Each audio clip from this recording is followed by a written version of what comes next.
اس video میں مضمون جناز vision of Pakistan کو پڑھا جائے گا. تو چلیے مل کر پڑھتے ہیں اور سمجھنے کی کوشش کرتے ہیں. آپ بھی پڑھیے. Muhammad Ali Jinnah's presidential address to the constituent assembly of Pakistan.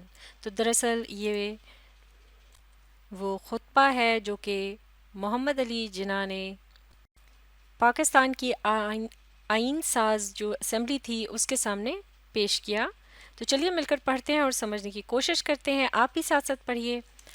On August the 11th, 1947, Quaid Azam Muhammad Ali Jinnah delivered his famous speech before the Constituent Assembly of the newly established state of Pakistan.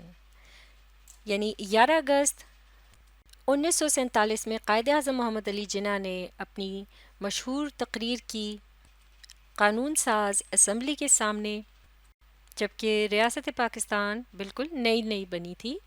آگے پڑھتے ہیں.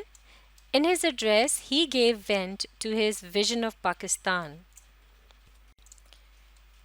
وینٹ یعنی نکالنا یا اظہار کرنا. تو اپنے اس خطبے میں انہوں نے پاکستان کے ویژن یعنی نظریے سے متعلق اپنا اظہار کیا. He dwelt on the primary functions and responsibilities of the Virgin Constituent Assembly. He dwelt یعنی انہوں نے زیادہ زور دیا اس بات پر جو بنیادی مقصد تھا اس نو عمر یا نئی جو وہ قانون ساز اسمبلی بنی تھی اس کے کام اور ذمہ داریوں سے متعلق. He warned against certain evils that might befall the new country and spoke in defense of the partition of India. معاف کیجیے گا. warned against certain evils that might befall the new country and spoke in defense of the partition of India. تو انہوں نے تنبیہ کی یا آگاہ کیا چند ایک خطرات کے بارے میں جو اس نئے ملک کو لاحق تھے یا جن کا اس کو سامنا تھا، اور انہوں نے بٹوارے کی حمایت میں بات کی، یعنی انڈیا کا جو بٹوارہ ہوا یا سب کانٹیننٹ جسے کہتے ہیں. His speech is as follows. His speech is as follows یعنی ان کی تقریر جو ہے اب وہ یہاں نیچے دی گئی ہے. اسے مل کر پڑھتے ہیں اور سمجھنے کی کوشش کرتے ہیں. Mr. President, ladies and gentlemen. جناب صدر، خواتین و حضرات. I cordially thank you. cordially یعنی خوش دلی سے، میں یعنی خوش دلی سے آپ کا شکریہ ادا کرتا ہوں. with the utmost sincerity، انتہائی مخلصی کے ساتھ. for the honor you have conferred، یعنی جو آپ نے عزت مجھے بخشی ہے. conferred یعنی دینا یا بخشنا. upon me یعنی مجھے دی ہے. the greatest honor that is possible to confer یعنی اس سے زیادہ عزت نہیں دی جا سکتی. by electing me as your first president، جیسا کہ آپ نے مجھے اپنا پہلا صدر چنا ہے. I also thank those leaders who have spoken in appreciation of my services and their personal references to me. میں ان کا بھی شکریہ ادا کرنا چاہتا ہوں، ان لیڈران کا جنہوں نے مجھے سراہا یعنی میری تعریف کی اور میری جو خدمات ہیں ان کے متعلق بات کی، ان کی تعریف کی، اور جو انہوں نے اپنے ذاتی حوالے مجھ سے منسوب کیے ہیں. تو ان سب چیزوں کا انہوں نے شکریہ ادا کیا اس حصے میں. آگے پڑھتے ہیں. I sincerely hope that with your support and your cooperation، یعنی میں مخلصانہ طور پر یہ امید رکھتا ہوں کہ آپ کی مدد اور تعاون کے ساتھ we shall make this constituent assembly an example to the world، ہم اس قانون ساز اسمبلی کو دنیا کے لیے ایک مثال بنا دیں گے.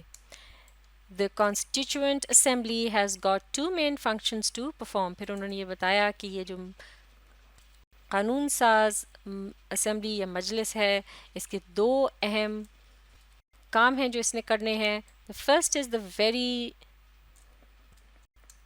onerous and responsible task of framing the future constitution of Pakistan، یعنی اس کا جو سب سے پہلا مقصد یہ کام ہے جو کہ آنرس یعنی خاصا مشکل ہے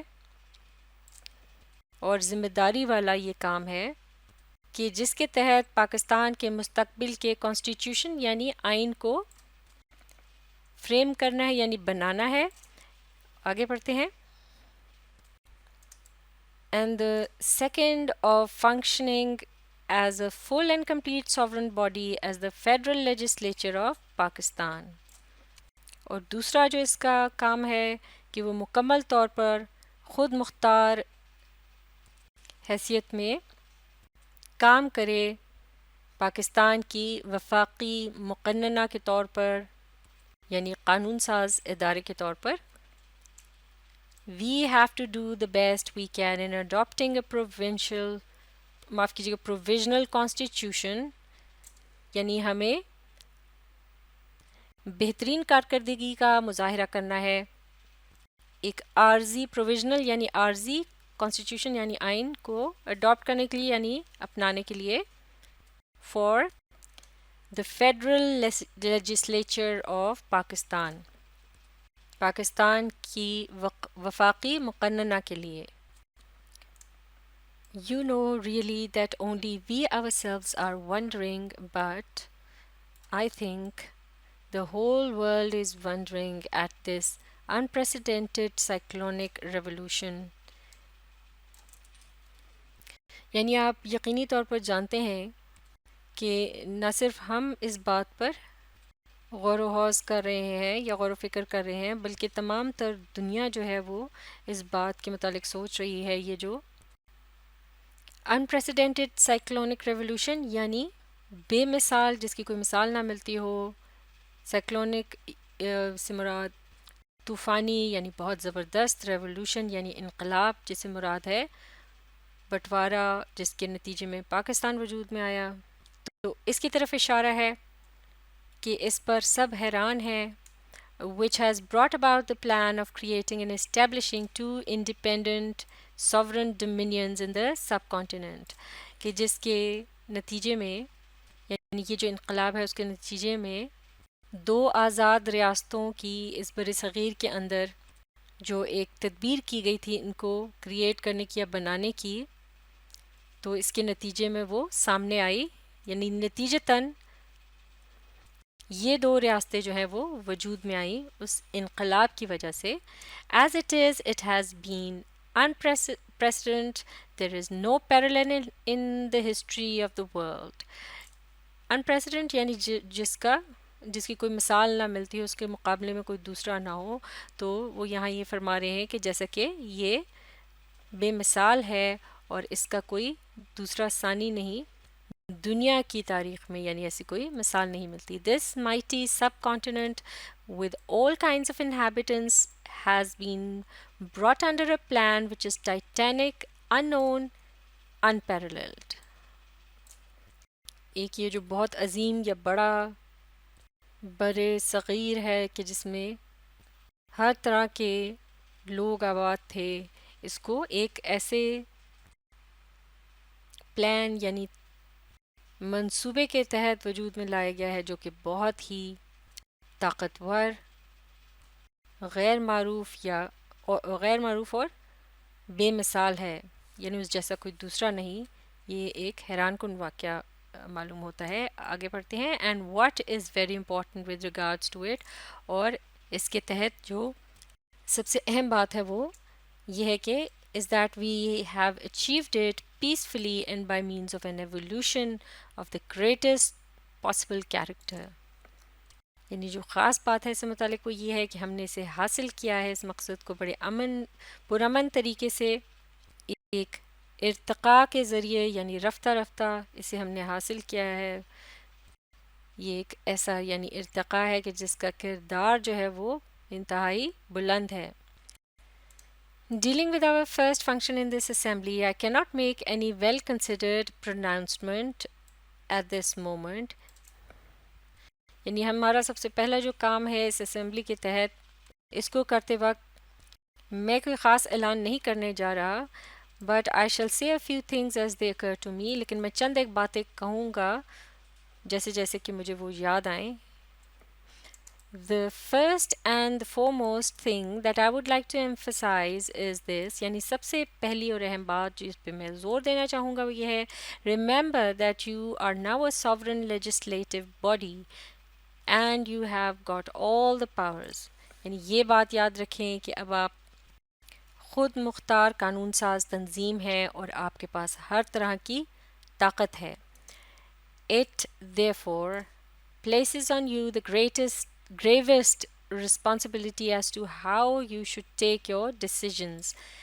لہٰذا یہ آپ پر یہ ذمہ داری عائد کرتی ہے یہ بات، اور وہ بہت ہی بھاری ذمہ داری ہے. گریوسٹ رسپانسبلٹی، بہت بھاری ذمہ داری کہ آپ نے کس طرح سے اپنے فیصلے کرنے ہیں. The first observation that I would like to make is this، یعنی جو سب سے پہلا مشاہدہ ہے میرے نزدیک جس کا میں اظہار کرنا چاہوں گا وہ یہ ہے You will no doubt agree with me that، اور آپ یقیناً مجھ سے متفق ہوں گے، مجھ سے اختلاف نہیں کریں گے اس بات پر کہ the first duty of a government is to maintain law and order. یعنی کسی بھی حکومت کی سب سے پہلی ذمہ داری کیا ہے کہ وہ امن و امان کو قائم رکھے. For that the life, property and religious beliefs of its subjects are fully protected by the state. تو ایسا کرنے کے لیے ریاست کے ماتحت جتنے بھی لوگ ہیں ان کی زندگیاں، ان کی ملکیت یا جائیداد اور ان کا مذہبی اعتقاد جو ہے اسے پوری طرح سے تحفظ دیا جائے ریاست کی طرف سے. The second thing that occurs to me is this، اور جو دوسری بات ہے جو میرے ذہن میں آتی ہے اس سے متعلق وہ یہ ہے کہ one of the biggest curses from which India is suffering، یعنی انڈیا کے اندر جو سب سے بڑا ایک طرح کا عذاب ہے جس سے کہ وہ گزر رہا ہے. I do not say that other countries are free from it. میں ایسا نہیں کہتا کہ دوسری جو ممالک ہیں وہ اس سے مبرہ ہیں، یعنی ان میں یہ مسئلہ نہیں ہے. But I think our condition is much worse, لیکن میں یہ سمجھتا ہوں کہ ہماری جو صورتحال ہے یہ ان سے بھی بدتر ہے. اور وہ کیا ہے، کس معاملے میں بات کر رہے ہیں کہ از برائبری اینڈ کرپشن، یعنی رشوت خوری اور بدعنوانی. That really is a poison. یہ یقینی طور پر ایک زہر ہے. We must put that down with an iron hand and I hope that you will take adequate measures as soon as it is possible for this assembly to do so. تو ہمیں آہنی ہاتھ کے ساتھ اس سے نمٹنا ہوگا. مجھے امید ہے کہ آپ اس سلسلے میں معقول اقدام کریں گے جلد از جلد، کہ جتنا جلدی ہو سکے اس اسمبلی کے لیے ایسا کرنا. The next thing that strikes me is this، اور پھر اگلی بات جو مجھے کھٹکتی ہے یا میرے ذہن میں آتی ہے وہ یہ ہے کہ here again it is a legacy which been passed on to us. معاف کیجیے گا، یہاں لفظ has جو ہے وہ اسکپ ہوا ہے. اس جملے کو دوبارہ دیکھتے ہیں. Here again it is a legacy which has been passed on to us، یعنی یہاں ایک مرتبہ پھر یہ ایک ورثہ ہے جو ہمیں ملا ہے، ہم تک پہنچا ہے. Along with many other things, good and bad, has arrived great evil، the evil of nepotism and jobbery. باقی بہت سی چیزوں کے ساتھ کچھ اچھی کچھ بری، ایک برائی بھی ہم تک پہنچی ہے، اور وہ برائی ہے اقربا پروری، یعنی نیپوٹزم، یعنی رشتہ داروں کو اہمیت دینا. جیسے کہ نوکری وغیرہ کی غرض سے اگر آپ کسی قابل انسان کو چھوڑ کر صرف اپنے رشتہ دار کو وہ نوکری دلا دیں، یا آپ کسی عہدے پر ہیں تو آپ ان کی مدد کریں، تو یقیناً یہ حق تلفی کی بات ہوتی ہے. اور جبری سے مراد ہے بددیانتی. تو یہ دو بڑے جو ایول یا برائیاں ہیں ان کا ذکر کیا ہے. آگے بڑھتے ہیں. I want to make it quite clear that I shall never tolerate any kind of jobbery, nepotism or any influence directly or indirectly brought to bear upon me. یعنی میں صاف طور پر اس بات کو واضح کرنا چاہتا ہوں کہ میں کسی قسم کی بددیانتی ٹالریٹ یعنی برداشت نہیں کروں گا، نیپوٹزم، اقربا پروری اور کوئی بھی دباؤ براہ راست یا بالواسطہ طور پر جو مجھ پر لادا گیا، یعنی میں ایسے کسی دباؤ میں نہیں آؤں گا. whenever I will find that such a practice is in vogue or is continuing anywhere, low or high, I shall certainly not countenance it.